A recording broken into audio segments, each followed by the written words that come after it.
8 साल के इस लंबे सफर में रवि और पूजा का रिश्ता एक स्थिर नदी की तरह था, शांत और सुरक्षित। रवि अपनी साधारण सी क्लर्क की नौकरी से जो कुछ कमाता, उससे घर की छोटी-मोटी खुशियां बटोरने में कोई कसर नहीं छोड़ता था। वो शाम को घर लौटते वक्त कभी पूजा के पसंदीदा गजरे ले आता, तो कभी कोई छोटी सी मिठाई। उसके लिए प्यार का मतलब था साथ बैठकर चाय पीना और दिन भर की बातें साझा करना।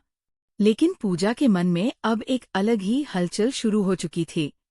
उसके हाथ में रहने वाला वह स्मार्टफोन उसकी दुनिया का सबसे बड़ा दुश्मन बनता जा रहा था। जब भी वह इंस्टाग्राम या फेसबुक खोलती, उसे अपनी सहेलियों की विदेश यात्राओं की तस्वीरें, उनके हाथों में चमकते महंगे ब्रांडेड बैग और आलीशान रेस्टोरेंट्स के वीडियो दिखाई देते।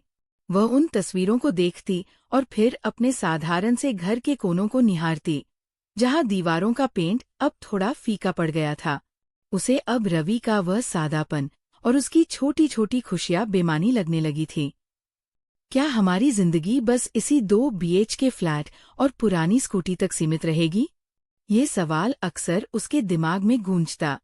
जब रवि प्यार से उसके पास बैठता, तो वह चिढ़कर दूर हट जाती।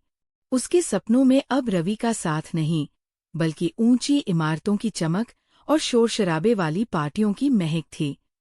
वह इस साधारण जिंदगी की बेड़ियों को तोड़कर उस सुनहरी दुनिया का हिस्सा बनना चाहती थी, जिसका विज्ञापन सोशल मीडिया उसे हर पल दिखा रहा था। आदित्य की एंट्री पूजा की बोरियत भरी जिंदगी में किसी रंगीन ख्वाब की तरह हुई। उसकी प्रोफाइल पर महंगी गाड़ियां, विदेशों के नज़ारे और 5 स्टार होटलों की तस्वीरें भरी पड़ी थी। जब उसने पहली बार पूजा की फोटो पर कमेंट किया, तो पूजा का दिल जोर से धड़क उठा।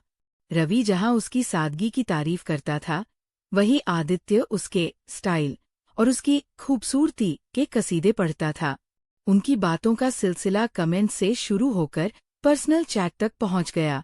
आदित्य उसे सुबह गुड मॉर्निंग के साथ किसी महंगे बुके की फोटो भेजता और शाम को अपनी बिजनेस मीटिंग्स की बातें बताता।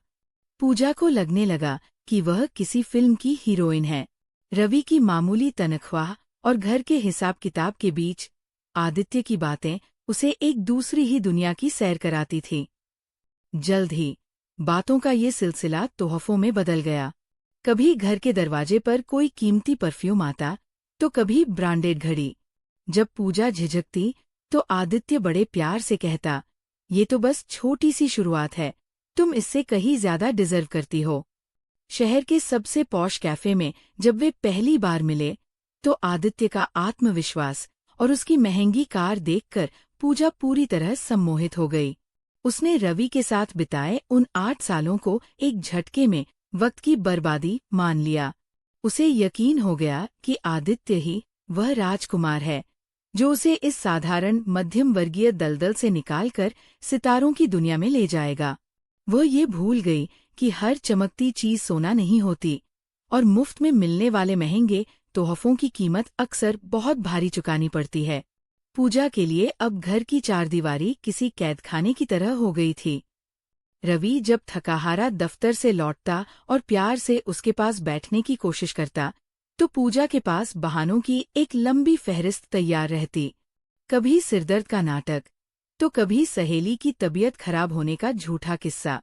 उसका फोन अब हमेशा पासवर्ड से सुरक्षित रहता, और रवि की आहट पाते ही वो स्क्रीन को ऐसे छिपा लेती जैसे कोई बड़ा गुनाह कर रही हो।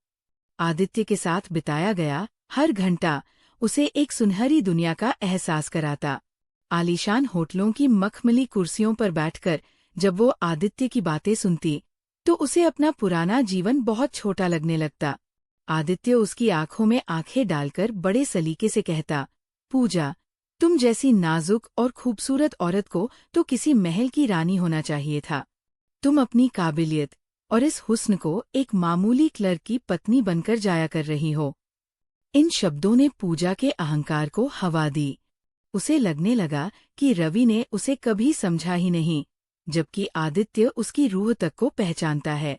जब आदित्य उसे अपनी भविष्य की योजनाओं में शामिल करता, बड़े बंगले, विदेश यात्राएं और बिजनेस की ऊंचाइयां, तो पूजा को लगता कि उसे वही सच्चा प्यार मिल गया है जिसकी तलाश उसे हमेशा से थी। वह ये भूल गई कि जो रिश्ता झूठ की बुनियाद पर खड़ा हो वह कभी सुकून नहीं दे सकता।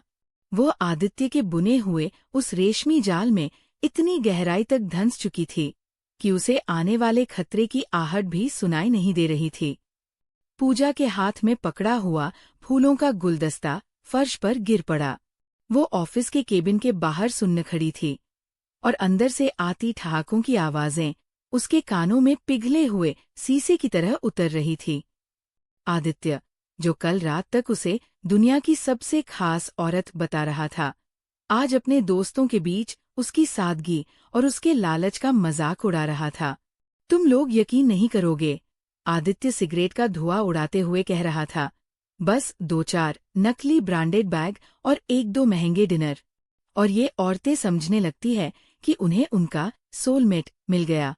घर पर बैठा पति इनके लिए बोरिंग हो जाता है और हमारे जैसे लोग इनके लिए हीरो।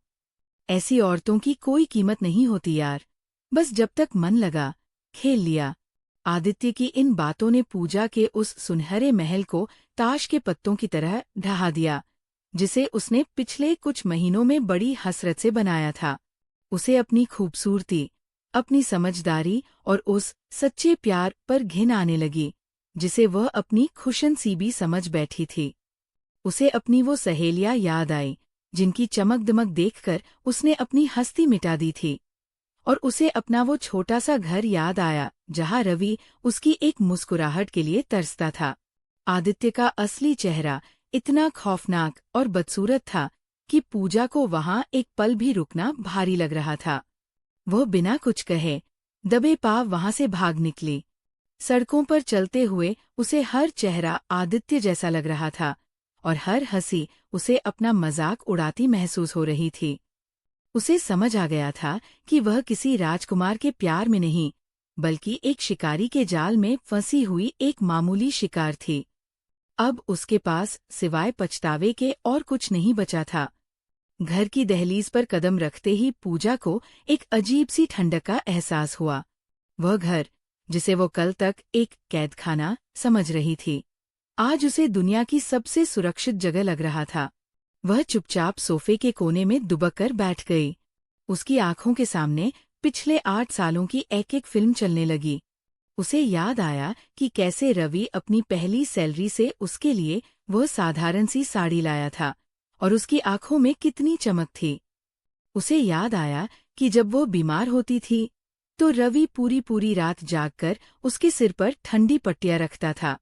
रवि ने कभी उसे बड़े होटलों के सपने नहीं दिखाए, पर उसने अपनी सामर्थ्य से बढ़कर पूजा की हर छोटी जरूरत को पूरा किया था। पूजा को अपनी ही हरकतों पर घिन आने लगी।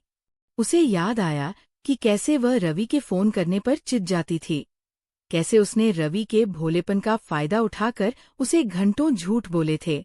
जिस इंसान ने अपनी पूरी जिंदगी पूजा की खुशियों के नाम कर दी, उसे उसने एक ऐसे शख्स के लिए दाव पर लगा दिया जिसके लिए वो सिर्फ एक टाइम पास थी। कमरे की दीवार पर टंगी अपनी और रवि की शादी की तस्वीर को देखकर पूजा फफक कर रो पड़ी। उस तस्वीर में रवि की मुस्कुराहट कितनी सच्ची और निश्चल थी। उसे एहसास हुआ कि असली अमीरी बैंक बैलेंस या ब्रांडेड बैग्स में नहीं, बल्कि उस इंसान के साथ में है जो आपकी खामोशी को पच सके और आपकी कद्र करे। पछतावे की आग उसे अंदर ही अंदर जला रही थी।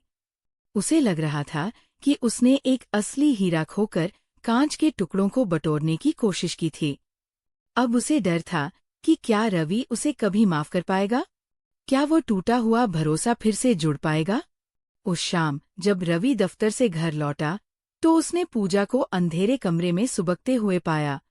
पूजा ने हिम्मत जुटाई और कांपती आवाज में एक-एक कर सारे राज खोल दिए। उसने अपनी सोशल मीडिया की महत्वाकांक्षा, आदित्य से हुई मुलाकातें और वह सारा झूठ जो उसने पिछले कुछ महीनों से बुना था, सब रवि के सामने रख दिया। रवि खामोश खड़ा सुनता रहा।